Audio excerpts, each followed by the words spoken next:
Okay, well, thank you very much, Rohan and colleagues. Good morning and welcome to this, our second webinar on renewable energy.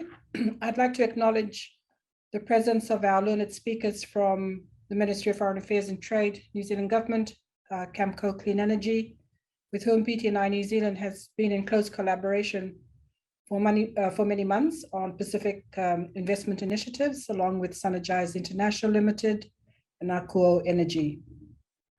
I'd also like to acknowledge the presence of New Zealand Trade Commissioner to the Pacific, David Diwa. Thank you, David, for joining us today, as well as our strategic partners, Farmer Plus, Fiji Trade and Investment Commission, Invest Fiji, Tuvalu Department of Trade, Austrade, and others.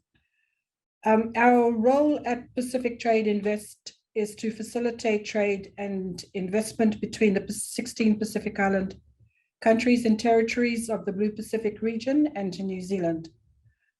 On the investment front, we work with investees promoting their opportunities to investors. We assist investors to identify opportunities in our region. We also provide confidential services, professional advice, and we connect investors and investees to our extensive networks to create or bring those investment opportunities to fruition. Much has been said and written on the impacts of COVID-19 on the economies of our region. While our governments, development partners, and international agencies working in the Pacific develop strategies and policy solutions to realize their pathways to economic recovery and resilience, we at Pacific Trade Invest New Zealand have a role to play in building economic recovery through investment. While our Pacific Island economies are taking strides to achieve more climate-smart trade and investment policies to realize their goals for emission reduction, we note that barriers to trade in environment goods are more prevalent than barriers to trade in carbon-intensive fossil fuel. Moreover, climate pledges need to be underpinned by policies and measures to drive much-needed transformation towards lower carbon economies, especially in the private sector. Transformation, commitment, having investment-friendly economies will attract much-needed investment in clean energy and energy efficiency in the agricultural, construction, and transport sectors, to name a few. Investments in these sectors alone will drive structural changes, create employment opportunities, encourage diversification, and strengthen economic resilience. Countries in the Blue Pacific, we notably Papua New Guinea, Tuvalu, Fiji, to name a few, have intensified efforts to create an enabling environment through policy interventions, through distinct barriers relevant to SMEs, though distinct barriers relevant to SMEs, still exist, which show more complexity to accessing investment finance. The need for financing solutions to realize renewable energy efficiency is as real as it gets. The private sector find it difficult to access finance. Absorption capacity is an issue, so is cumbersome accountability processes, which is resource intensive, and making it more the reason to build the capacity and capability of governments and private sector to access investment finance. Such is the challenge in our region, which is why investment financing solutions such as TIDES is critical to rebuilding our economies. But investment financing solutions alone cannot itself achieve transformative change. Capability on the parts of IPAs, developers, and other key players to bring bankable projects to the table is just as important. The webinar today is part of that process by building knowledge to make informed decisions down the track. We know that knowledge is king. Having the right tools to understand what foreign investors seek, understanding and realizing where the opportunities rests, and how to garner support to materialize such opportunities is a skill in itself. Pacific Trade Invest is proud to work alongside Camco, together with Synergize, MFAT, Akua Energy, we commit our time, knowledge, and resources to helping the private sector and governments optimize their investment opportunities. I am confident that today's webinar will tick the boxes for you. The new TIDES Finance Facility in particular is an exciting new development by Camco. I thank you, and I hope you enjoy today's program. Mccombe.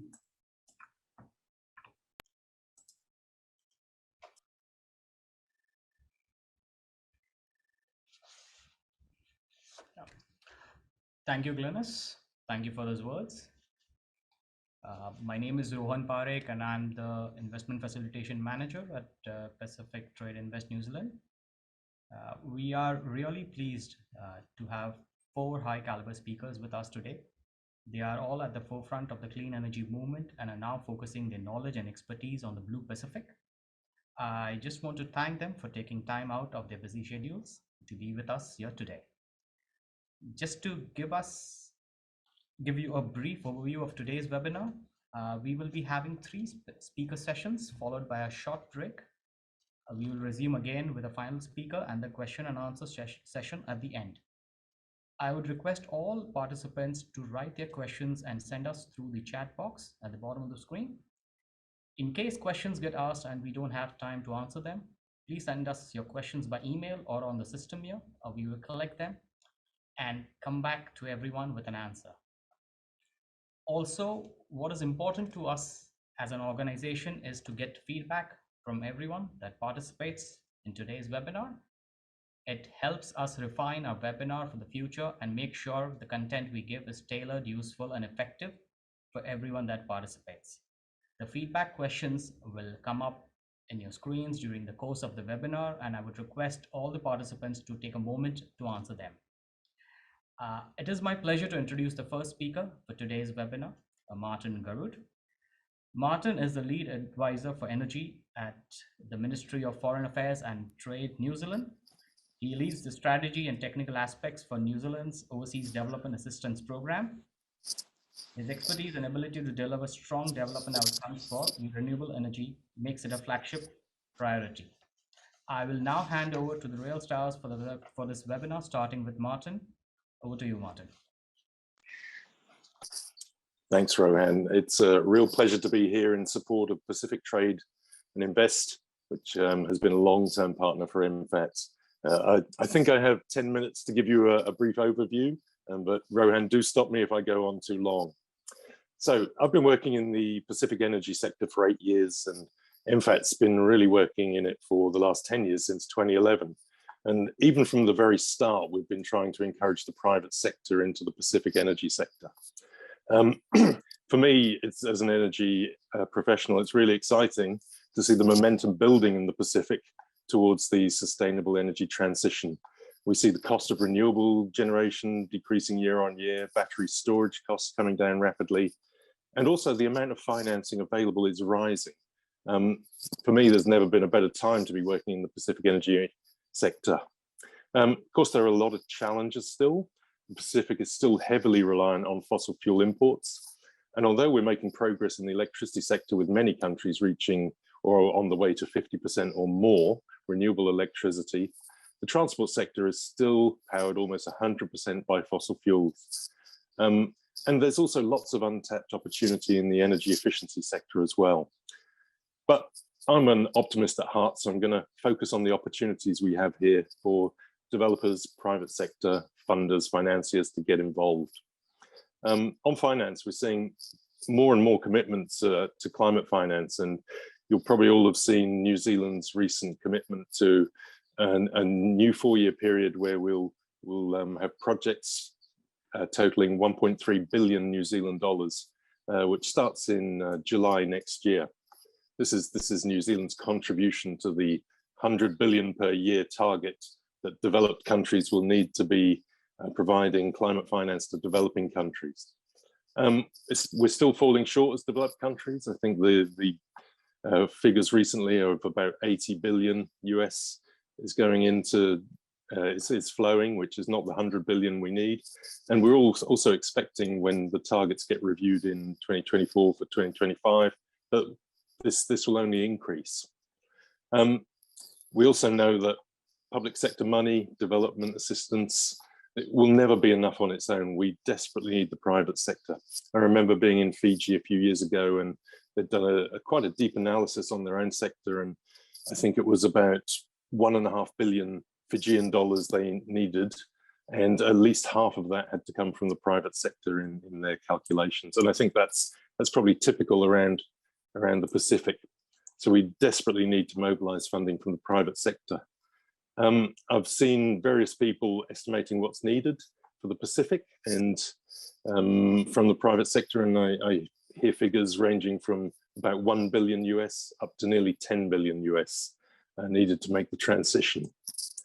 So how do we do this? First and foremost, development partners like MFAT and the others must not crowd out the private sector, i.e. we cannot keep funding commercially viable projects that the developers could do themselves as independent power producers. Instead, our support from the development partners has to be towards the enabling environment, de-risking projects, and helping the Pacific become an attractive place to do business. We've known Paul Mccombe from Sunergies for probably 10 years now. We've seen him trying to start this work for almost a decade of doing proper private sector development. There've also been funds and facilities and support mechanisms coming into the Pacific particularly over the last 5 years. Quite a few of them have just been, shall I say, transported from other regions where they've been successful, particularly Africa, with almost no modification to the fund or facility or the offering to address the Pacific's particular issues. Like our small economies of scale, our low population density and dispersed nature of the Pacific, and no ability to interconnect countries. We're hearing in Africa now, large interconnecting cables are being planned to connect many more countries together, which makes the transition much easier for them. The Pacific is different.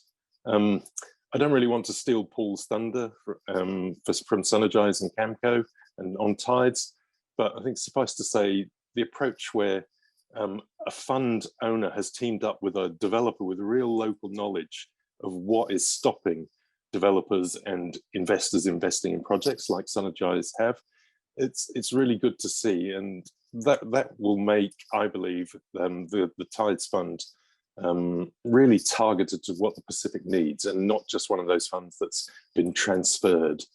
So yeah. What else do I think development partners need to do in this area?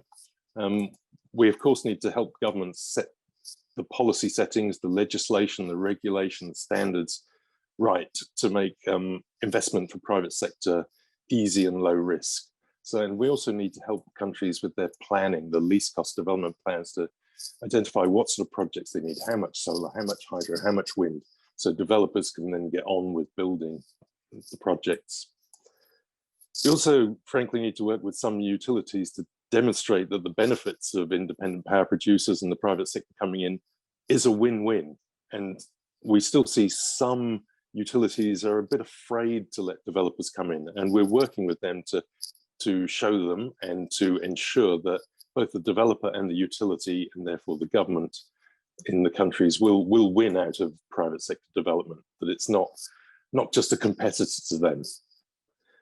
Other things development partners will do, will have to upgrade the grids to take on all this new variable renewable energy, and also provide more storage. These are the sort of things that the private sector can't afford to fund, so that should be what we're doing.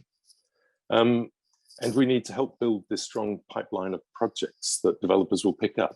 Part of it was the funding for planning I mentioned at the start. But then we also need to fund early works like feasibility studies, environmental and social impact assessments, and MFAT has a specific and quite small fund called PTAF, which can do this. It can help private sector or public sector developers in this area. We also need to do a lot of de-risking, because even though I don't think the risks are as big as developers and financiers seem to think, it's the perception that matters. So we need more facilities like ADB's partial guarantee product, another thing MFAT has supported, which which can give developers and financiers and bankers more comfort that the income will flow from the projects they build. But we may need to invest in new instruments. And really, we need to hear from the developers and financiers what they should be. So when we're providing funds, capital funds, we need to take the real risk position. So we'll be supplying, project development funding that in doing feasibility and the like, and first loss capital, so that everyone else can crowd in behind us, and we leverage in the private sector we need. And beyond supplying capital, we need to listen, like I said, to what developers and fund managers and financiers say they need, and try and fill those gaps. And I think MFAT, with its new climate finance fund, is sort of ready, and we're planning on filling those gaps, but we need to hear from all of you what you need. I think that's all I really want to say. So I'll hand back to Rohan, and I look forward to hearing all the latest on the Tides development. Thanks very much, Rohan, and thanks everyone for your attention. Thank you, Martin, for those valuable insights. I now request our second speaker, Paul Mccombe, just to give a brief introduction about Paul. He is the Regional Manager, Pacific for Camco Clean Energy. He guides Camco's operations in the Blue Pacific and has extensive senior leadership experience across Australia, New Zealand, and the Pacific Island markets. He is extremely passionate about enabling energy access in the emerging markets. I would now hand over to Paul. Over to you, Paul.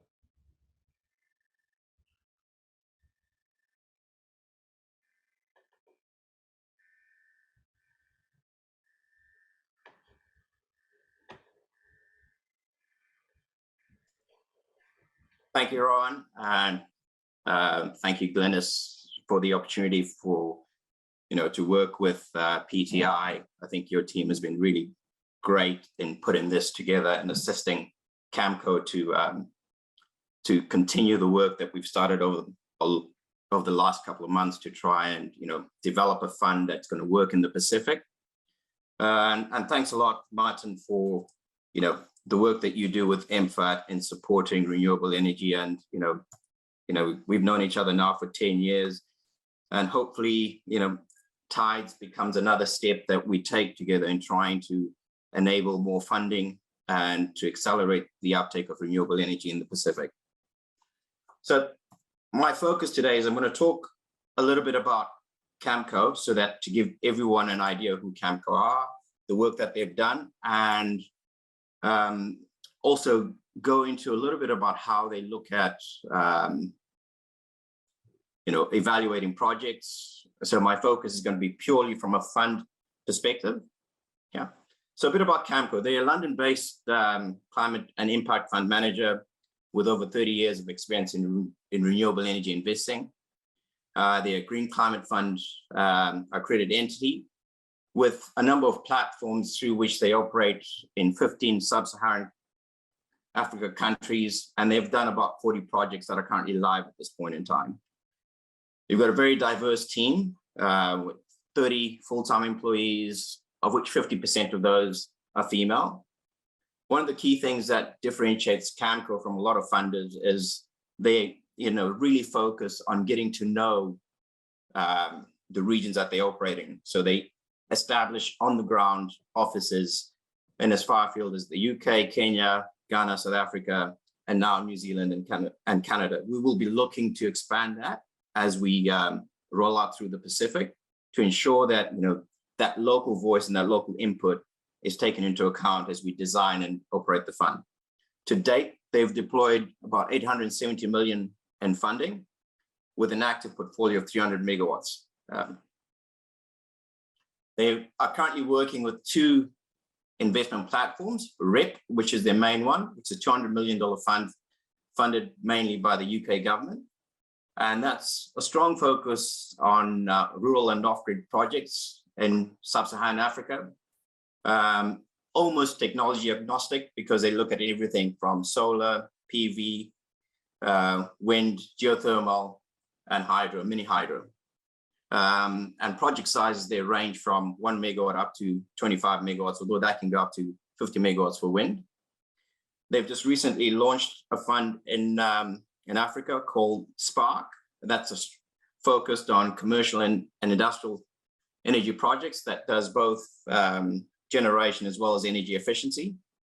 And that's a $100 million fund with a target to create, 1,550 jobs and 89 megawatts of new capacity. Through the experience, you will notice that, Camco has done quite a lot in either grid connected, off grid, mini grid, solar home systems, wind. So they've got a really good experience in understanding the technologies and the solutions that are required in enabling renewable energy in emerging markets. So I won't dwell a lot on this, but if you take a look at the Pacific Islands, I think Martin spoke a little bit about, the difficulties of the Pacific Islands and how variable each of those countries are. You take a look at, from a population perspective, you've got Papua New Guinea with almost 9.2 million people, and you are with about 1,800 at any given point in time. Solomon has 1,000 islands, and you has one single island. Kiribati has got, a GDP per capita of 1,500, and you are 18,000. So what you'll see from this is that you've got, the Pacific Island is not one island. Each one of these islands has its own unique challenges, and that's what's always made it very difficult to deploy renewable energy in the Pacific. And Martin talked a little bit about, the rate of renewable energy uptake in the region. Currently, in the 10 years, we thought we're making progress, but we still, the Pacific Islands as a whole relies on about 80% of its generation from diesel or oil fuel. And given the commitments that the countries are making to try and move towards renewables, it's something that we as Camco are focused on trying to accelerate. The challenges, just to sum up, is that many remote islands, even in those islands themselves, you've got varying energy access within the countries. If you take a look at Papua New Guinea, you've got the city centers that have got high electrification rates, and you go outside of that, you only realize probably about 60 or 70% of the population have no access to electricity. They're physically isolated and very difficult to get to. And as we know, through Cyclone Pam, Cyclone Ivan, weather is always a constant danger that is lurking throughout these Pacific Islands, right? But, that said, what we've looked at Camco is to try and see what are the things that we need to do to drive electrification in the region. And we know, the one that everyone focuses on, which is relatively easy to do, is the IPP projects, which is replacing the diesel generation. And the funding for that is actually very limited from a private sector perspective. There is some concessional funding, there's some grant and some donor funding, but as you will hear when David and Marion will speak more from a developer perspective, the challenges that they have when it comes to developing these projects. Then there's obviously the CNI projects, which at Synergize we focused on a lot, which was really driven by own balance sheet funding by ourselves and the customers who were delivering these projects for. And then there's mini grids, which is all about energy access. It's one of the biggest challenges for the Pacific, given the fact that the grids are not going to get to where they're needed the most. And most countries have been working on, providing energy access, and have been doing it in a piecemeal manner. And what we'd really like to see is to see more development of mini grids, the financing of these mini grids using, grant and donor funding to de-risk, to enable private sector to participate in the sector. If you look at the funding landscape today, you've got, public and DFI, which will be your Green Climate Fund. You've got Australian Infrastructure Financing Facility for the Pacific. You've got DFAT, you've got MFAT, you've got World Bank and ADB, and they are providing grants into individual projects. The main developers that have accessed this have been Synergize, Infratech, or Core. There are others, but these are the main ones. And if you think about the size of the problem and the scale and, the scale of the funding available, and also the pace at which the funds from public and DFI are able to be accessed, you can see that without private sector participation, we will not meet the targets that the countries were making in terms of in terms of what their commitments are and what they need to do to meet their commitments for COP26. So what is required? We think what is required is a funding vehicle for renewable energy in the Pacific that can mobilize private capital to fund all types of renewable projects. That's from IPPs, CNI, and energy access projects. Would like to see the Pacific move away from too much reliance on grant funding and stop crowding in more commercial sources of capital. As Martin reiterated, Fiji looked at this and said, of the $1 billion of capital they required, 500 of that needs to come from private sector. It is not possible to do that if the public funding or DFIs crowd out the private sector. And we've got to find ways to bring in private sector investment into the portfolio projects by mitigating the risk. And the way to do that is to blend in the private capital with donor funding. And what's really good about this, I think Martin from a DFI perspective mentioned it, as does ADB. So all of this, the DFIs and the public sector fund realize the need for private sector investment to participate in this. And what TIDES is effectively a way for us to try and build a funding vehicle that takes into account the challenges that we know. So looking at, it's a blended finance vehicle that blends in donor, public, and private funds, and invest across the energy spectrum. So because of the number of deals and the size and scale of the Pacific, for a fund to be effective and for developers to be effective, we think that they need to play right across the whole spectrum. So looking at IPP, CNI, and energy projects. And we'll take a portfolio approach to make sure that we mitigate risk and also achieve that scale that enables these deals to be done, at a low cost, on a low transaction cost. And what we're looking to do with TIDES is to create something that was pioneered by Camco through Spark, which is developer level funding. And that's really about trying to ensure that we speed up the access to financing, the deployment of that financing and lower costs. But more importantly is, for the fund managers itself, it's not really about just the return on the money. It's also ensuring that we're meeting the impact-based financial incentives that, that give us the access to the donor and public funding. So if I just take you through this, this is effectively an image that tells you how TIDES is going to be structured. So from an inwards funding point of view, we've got senior debt. That will come, what we think will come from private, public, which is junior debt, will come from, will cover the junior debt and equity. And then the donors will look to provide a first loss facility. That will then be given to developers who will then develop projects, be it IPP, CNI projects, and mini grids.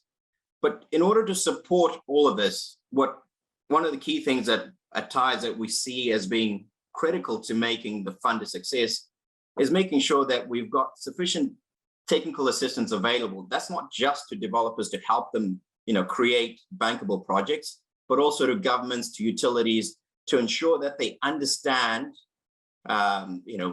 what needs to be done from a regulatory environment to create an enabling environment, and then also to the local banks to make them understand how to evaluate and to provide local financing in the future for renewable energy projects. And one of the key things as well is that we intend to recycle the capital that we have invested from year one. So we look probably about a 7-year to 8-year kind of like recycling of capital. And the way we recycle that capital is to localize a lot of that capital that we will have brought in. So initially, you'll find Tides and the developers holding, those projects in the SPVs, but ultimately we would like those SPVs to be locally held in future. So the key components of Tides is that, this doesn't work unless we've got direct partnerships with the developers, right? And what we're trying to do there is to try and give the developers comfort in knowing that they've got 100% of the construction capital that is required for those developers that have been pre-approved. And then you've got results-based financing that allows us to buy down tariffs for rural electrification projects, so de-risking those projects. And then you've got a technical assistance facility that ensures that we're constantly building capacity and capability for the whole ecosystem. And us as a fund manager, effectively, the remuneration that we get is based on the impact that we create. So what we're trying to do is to make sure that everyone is working off the same page. Again, so how does Tide meet the barriers to private financing in the Pacific? One, I'm sure when David and Mariam speak about this, you'll understand that size of the projects makes it really difficult for to have a narrow fund focus. So what we've done is that we've made sure that Tides works across IPP, CNI, and energy access projects. We need to build strong local and relationships and increase the knowledge. That only helps us understand the risks in the market. So we will be putting in place on the ground presence and have strong partnerships with all local developers. An incentive to achieve returns at the expense of impact. So remuneration structures and bonuses for the fund are going to be tied to impact KPIs. Energy access projects don't normally have adequate risk return profile. We're addressing that by having a results-based financing that uses donor funding to crowd in private capital by buying down tariffs to ensure that even those hard to reach and hard to execute projects provide an adequate return for a developer. And funding of projects is not scalable. What we're doing with the developer level funding is that it allows us to create a fund that is available to a developer that allows them to act on projects in a timely manner. So if you think about how do we evaluate risk, or how do we make sure that the projects meet our investment criteria? So one of the things that we look at is, one, we look at risk, regulatory risk, political risk, revenue risk, credit risk, and environmental risk and climate risk. So what we've done was we've taken what Camco's experience has been in Africa and try to localize that based on my experience with Synergize over the last 10 years to ensure that we are creating an evaluation criteria that is fit for market. And then we look at from a returns perspective, what are the project returns and what is the returns that we should expect given the risk.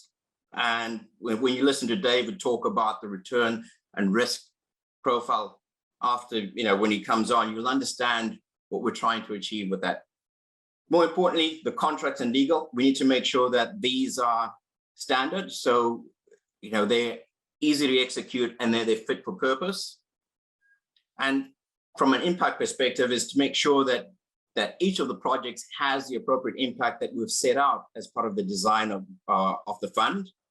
Right?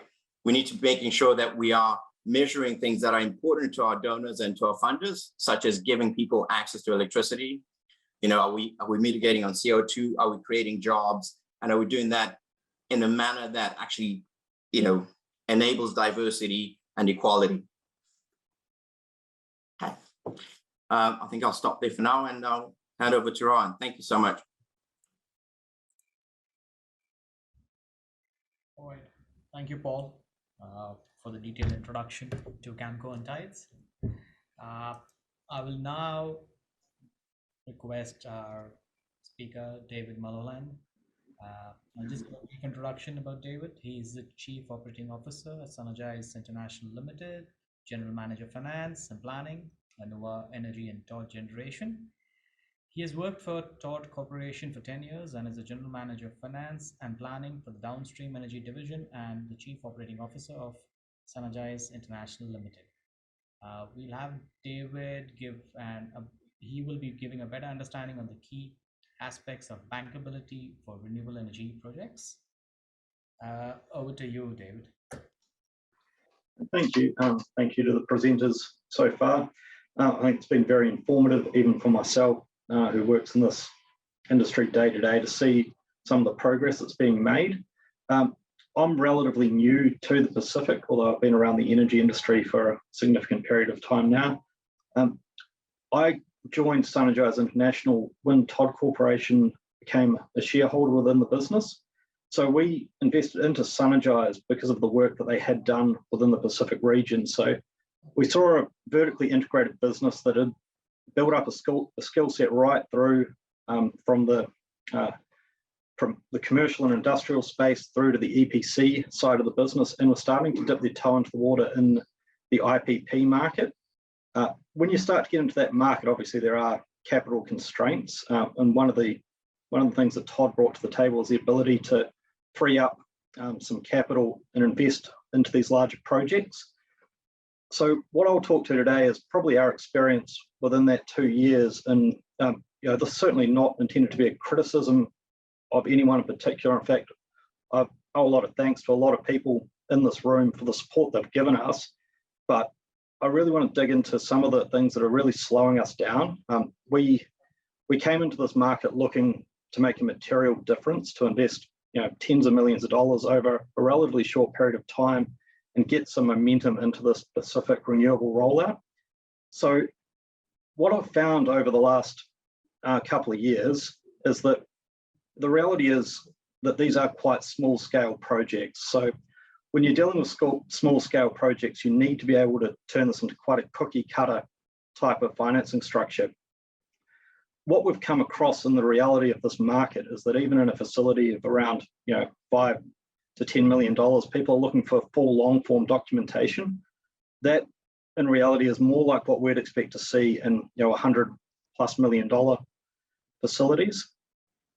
Now, the other issue with that is that we see that there's not really a fair balance in the way the equity and debt are being put into these projects. So because it's so slow in its process, the projects are having to be funded 100% equity through the construction phase, and obviously that slows down the recycling of capital.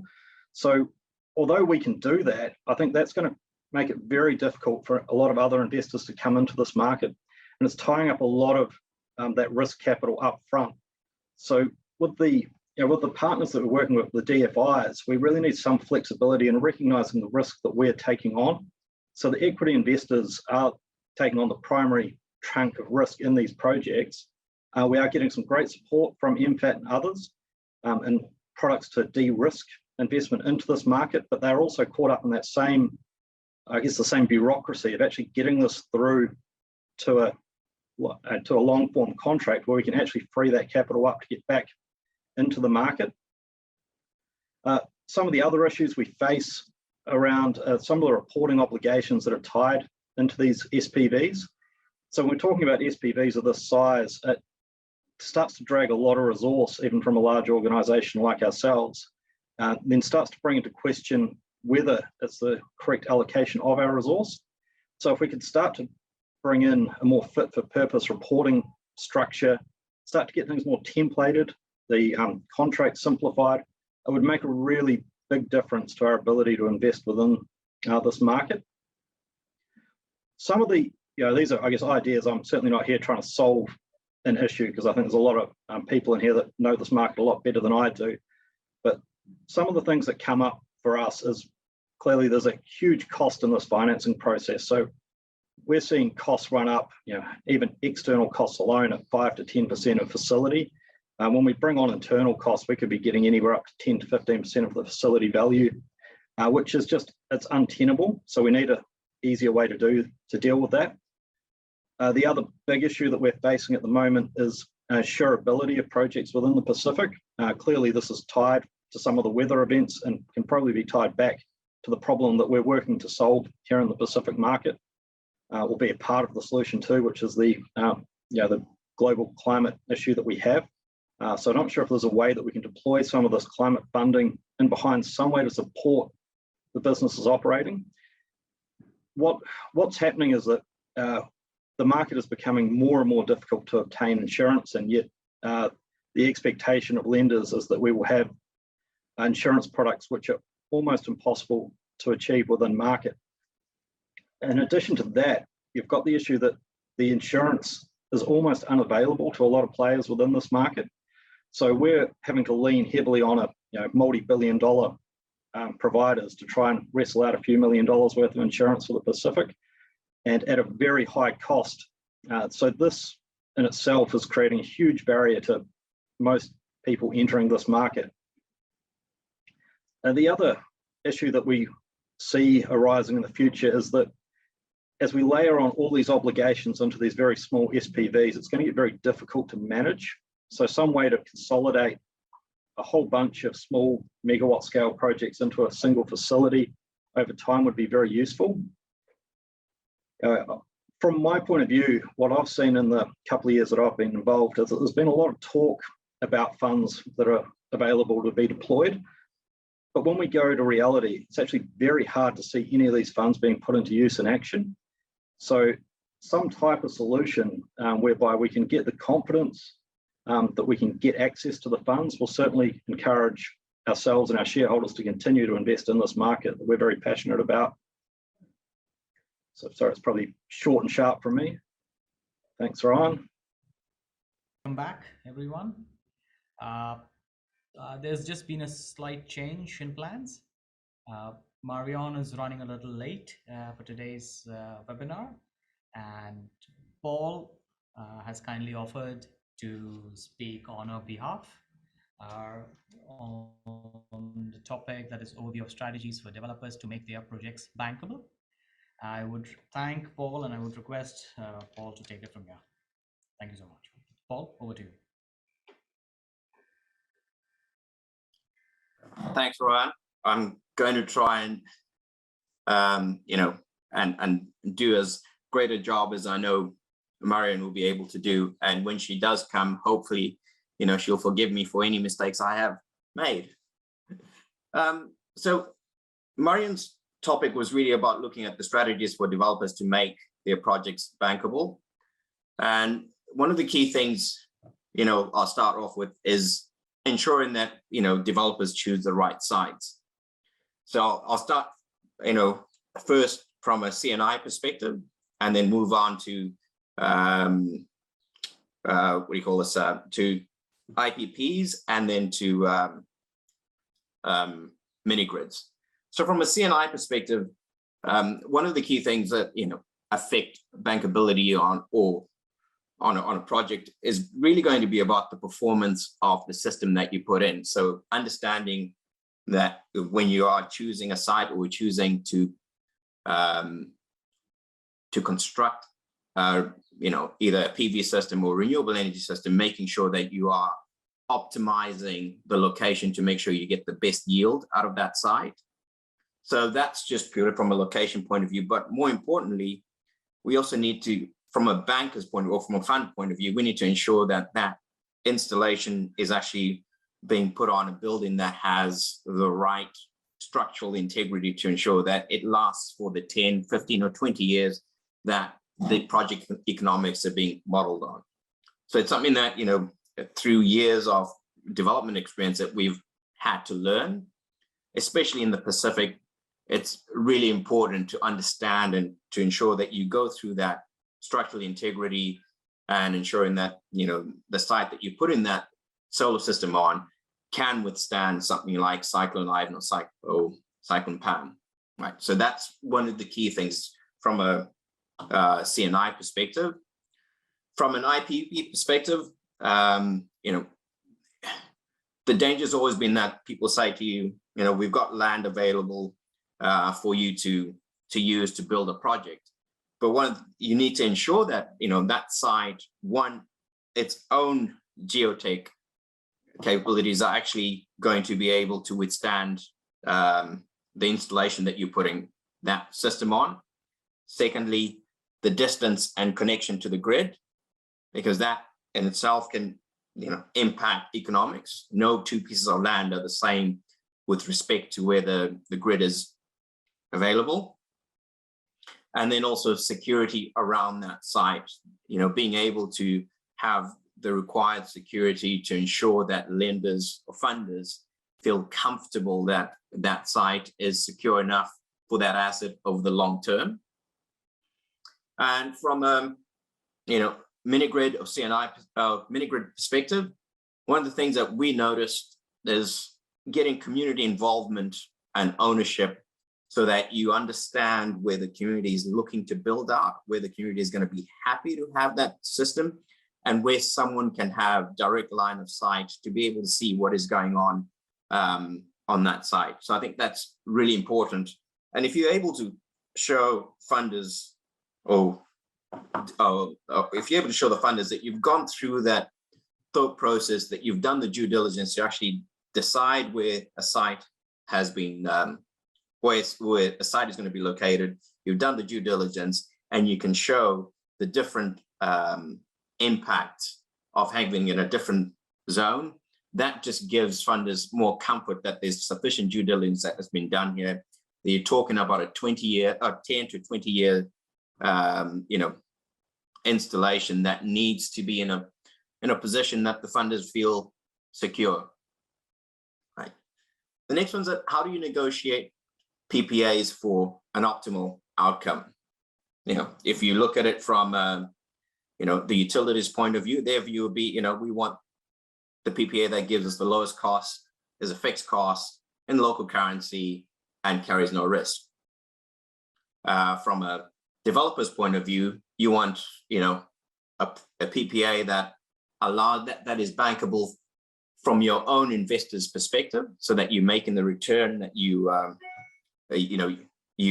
signed up for, but also that during the term and operation of that long agreement, that your risk profile does not change remarkably to enable you to cause you to lose money. And from a funder's perspective, it's ensuring that that is balanced, and it's not always that simple to do because of the because as I say, you've got different you got different expectations or different needs from a PPA as a funder, as a developer, and as the customer, which is what the utilities are.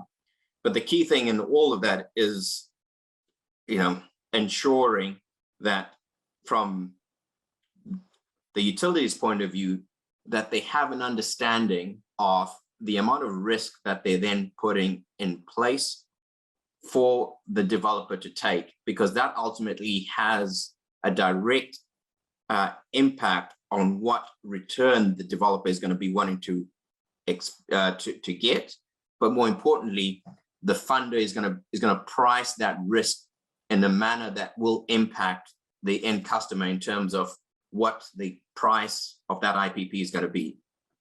So I think you heard David talking about the risk sharing and in the large scale projects that they're working on.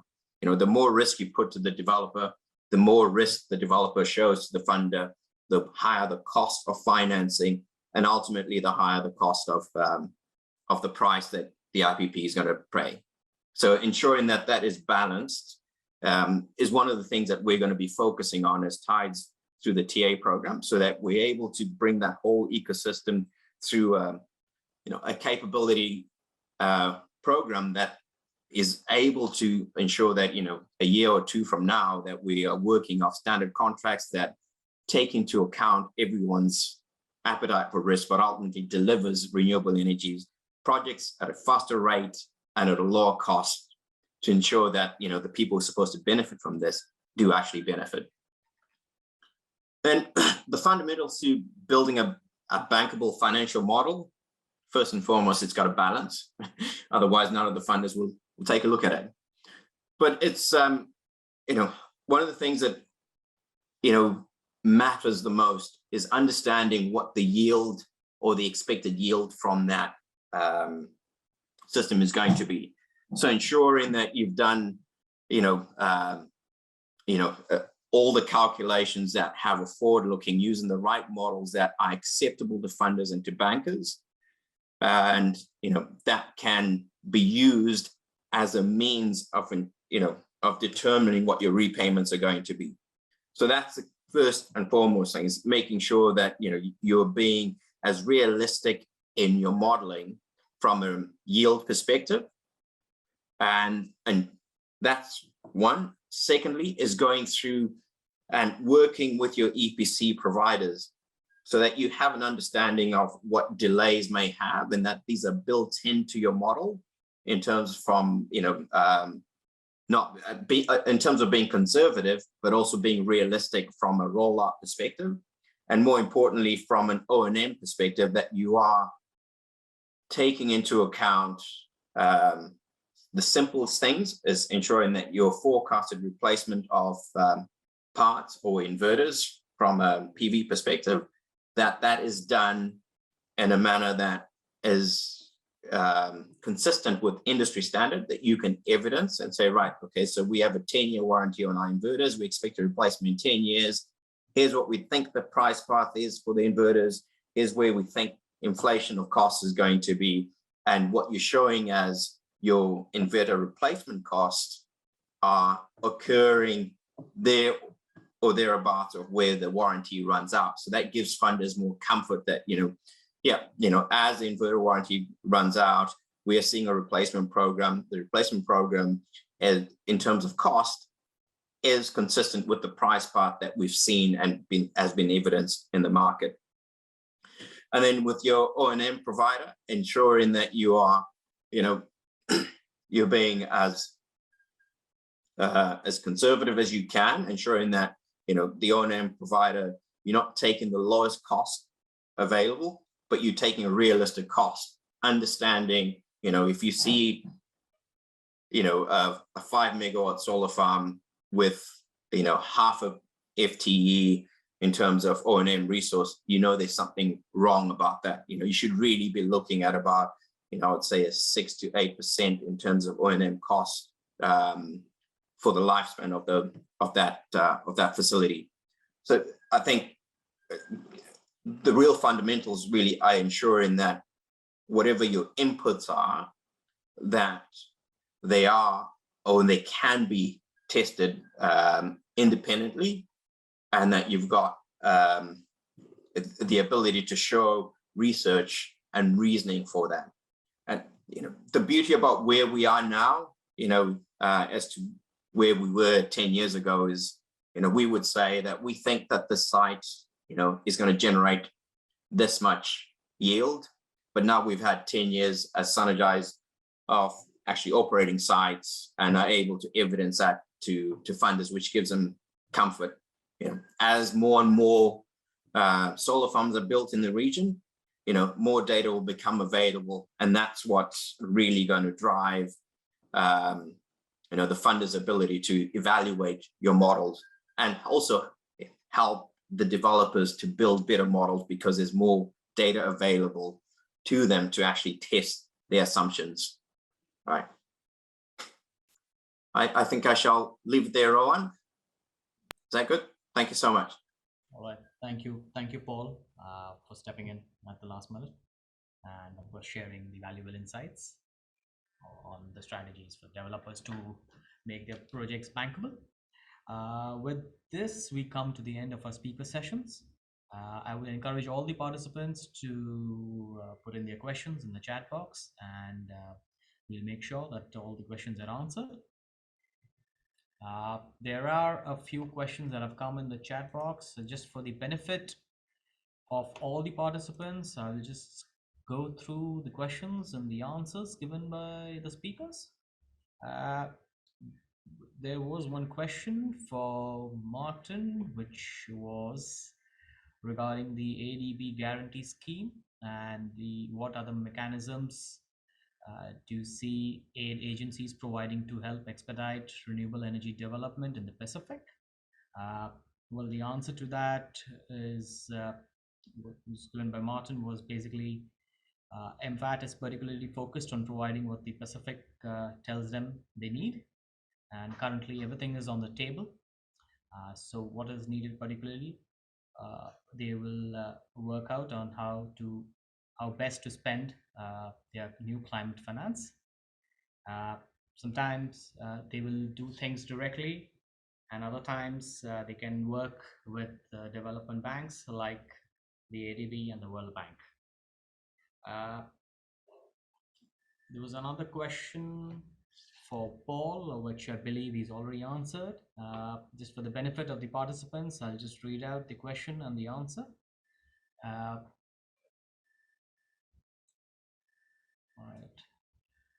The question was, does the fund have focus on green H2? If not, do you see this as a growth area and a way the Pacific can reach renewable energy targets? Well, the answer was, which Paul has given, is for the first fund, they've tried to focus on executable technologies in the short term.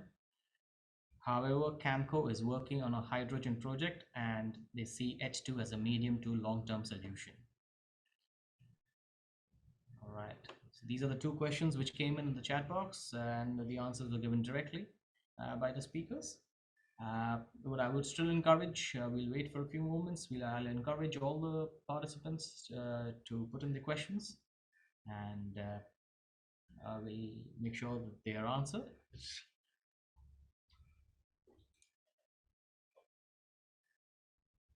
In case, also I would like to add, in case if there are any questions which you might want to ask at a later stage, please feel free to ask them.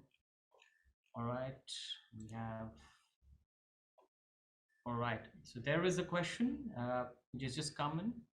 I believe the question is, how has Camco addressed in other markets how countries subsidize power, especially in rural segments? And how have these subsidies been applied to private sector entities? Paul, would you like to take the answer?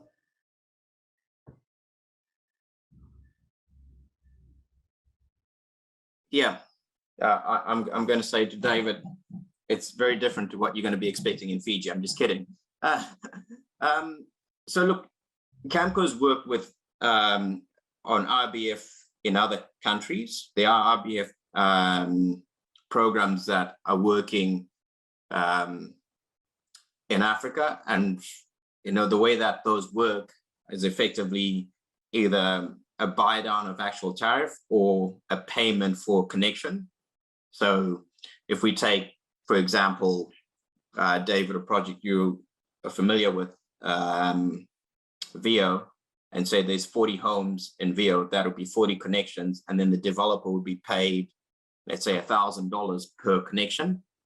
So effectively that allows the developer to write $40,000 worth as a buy down towards the cost of that project, to try and make that bankable, to make it an economically bankable project for the developer.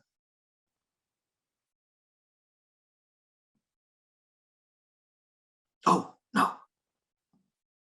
Oh shit! What happened? Hello? Yes. Sorry. Bye. All right. So yes, all right.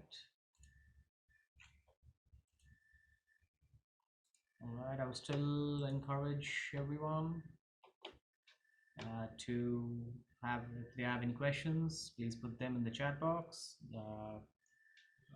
We'll ensure that these questions are answered. Also, if there are any questions which the participants want to ask at a later stage, please feel free to get in touch with us, and we'll ensure that these questions will come back to you with all the answers. We'll wait for a few moments.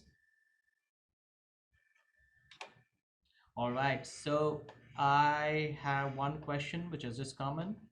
That is, does Camco have a standard for equipment when funding projects? Well, would Paul take the answer? Yes. Yeah.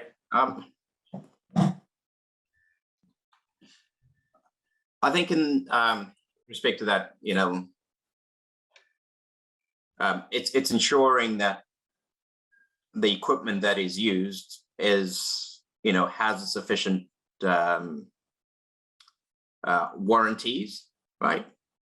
In all of this, we effectively exchanging capital for equipment and have an expectation that equipment is going to perform as per design, and that there is a recourse for the developer through a warranty program to ensure that when that equipment doesn't operate, that they have the ability to access that. Yeah. So I'm not going to say that there is a list of people who we would finance, but rather ensuring that there's sufficient due diligence to ensure that the equipment choices have the necessary protection. Yeah. All right. Thank you, Paul, for the answer. Well, we'll still wait for a few moments in case if anybody needs to ask any questions.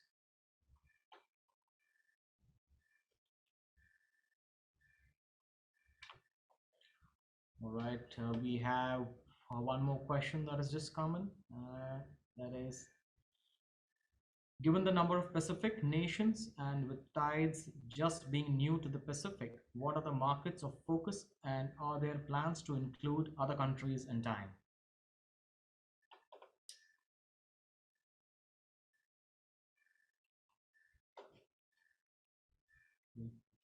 If this question is for Paul. Sorry, I just realized that I've been talking with. Yeah, I mean, the markets of focus for us are, Fiji, Tonga, Samoa, Vanuatu, Solomons, and the Cooks. And, that will expand over time.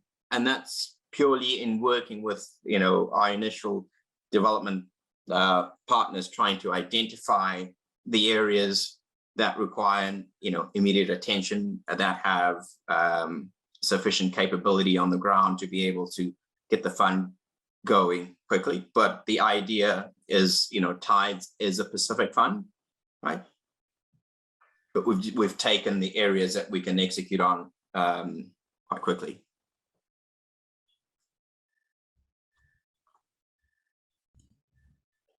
All right. Thank you, Paul, once again. So there's another question.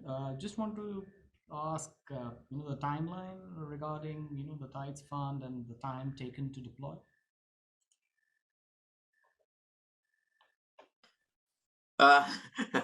It's a broad question, but yeah. Yeah. No, I think it's, we would like it to be yesterday, but, we are in the process of just getting started on the fundraising. So we think that will take about 6 to 12 months, and then we'll start deploying. Yeah. All right, great. Yeah. Well, there's another question which is just come in.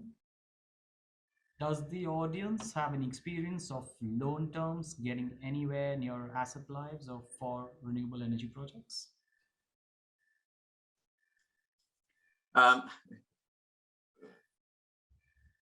I can answer that based, or I'll give it on to David. David, can you answer that one? I can answer that. I mean, I think it depends on the project. Projects of scale, we can see 15 years against a 25-year asset life. And to be honest, we're quite comfortable with that. It's probably at the smaller end of the market that's a little bit more tricky, but that's definitely achievable. But I guess it's just the speed at which it can be achieved is probably the issue for us. All right.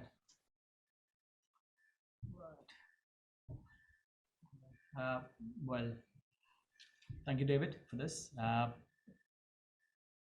There's another question which is just common, which is, will Camco or developers work with business associations as somewhat of aggregators or project managers of the lead project to assist rollout, smaller scale installations in rural areas?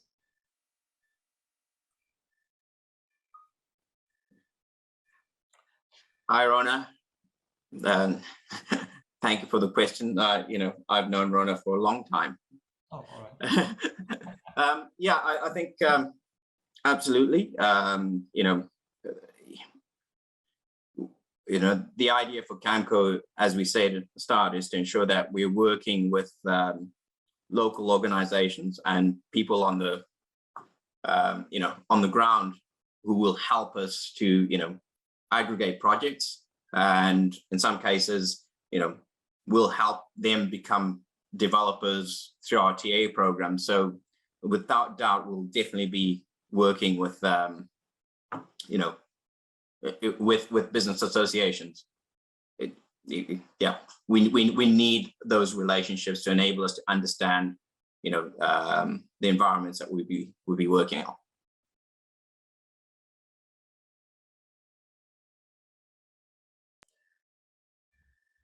All right, thank you, Paul. Yeah. I believe there are no more questions coming in now. I believe with this, I believe we can come to an end to the webinar today. I would request.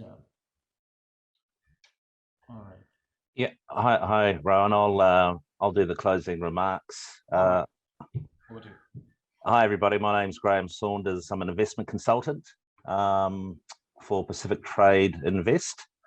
And look, first of all, I'd like to thank everyone. I know it's a long time to spend on a webinar, but certainly I think you'll all agree that the topics and the speakers have been very valuable and insightful, I guess, to try to break that deadlock of the growth that's needed in the Pacific Islands to move forward with renewable energy and to displace a lot of diesel that we all know is currently being used. So thank you everyone for attending. Thanks for questions.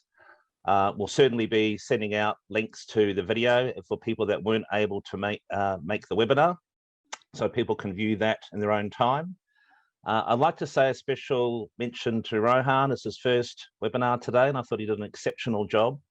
So thank you, Rohan, for facilitating and some challenging conditions with a little change of schedule. As I said to you before, these things happen in webinars, so it's always nice to be prepared.